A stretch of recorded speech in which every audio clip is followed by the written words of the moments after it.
Hello लोगोफोर नोंथांमोनखौ जोंनि बे दा बड' कापल इउटुब चेनेलाव बयखौबो खनसे बरायग्रोनाय जाबाय।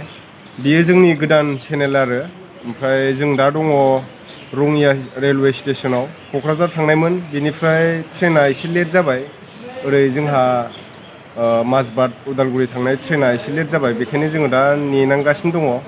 फुङाव मोनफैनांगौमोन 8थासोआव मोनफैनांगौमोन दा 8थासोआव मोनफैयासै बेखायनो ट्रेनखौ खिगारलांजाबाय आरो नै जोंहा नेनांगासिनो दङ बुरिया बुरिजों आंजों दं आरो जोंहा माने क'क्राझार थांनायमोन जोङो आश्रमाव ओमफ्राय दिखा लायाखैमोन नालाय जोंना हिनजावा ओमफ्राय दिखा लाहैबाय आरो ओमफ्राय माने गोदान नालाय इउटुबाव ओंखायनो लाजिदों आरो बिथाङा दे माबाफोर बुंहरदो साबसक्राइब खालामनो होदो एसे सिख्रेबलाबायनो हरदोब्रा चेनेलफोरखौ हा मा नाम मोनलाय नोंना नामखौबो खिथानो लाजिबावदों जाहैदों बारसि ना हामफे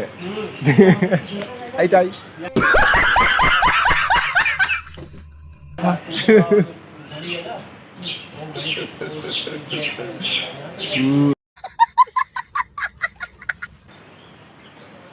थ'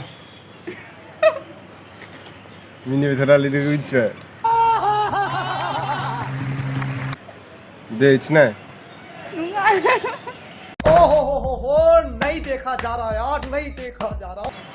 थ' लोगोफोर बियो जोंनि गोदान चेनेल आरो जायफोरा जोंनि भिडिअखौ दिनैसिम नुदों आरो गोदानखा चेनेलानो साबसक्राइब खालामनानै लादो आरो बेजों लोगोसे खाथियाव थानाय बेल आइकनखौ थुना होबानो जाबाय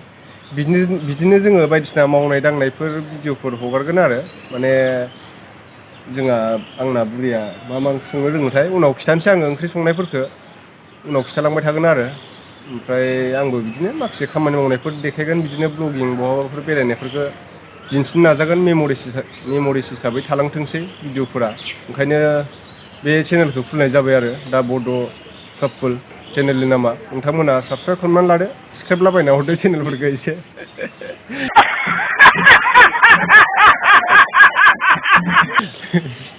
ने साबसक्राइब खालामनो होदोब्रा ओमफ्राय माथो मार्क्स खुवानोलाय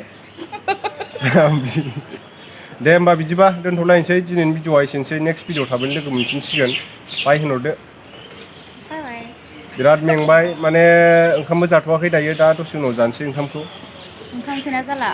उखैनाय जाला आरो दे बाय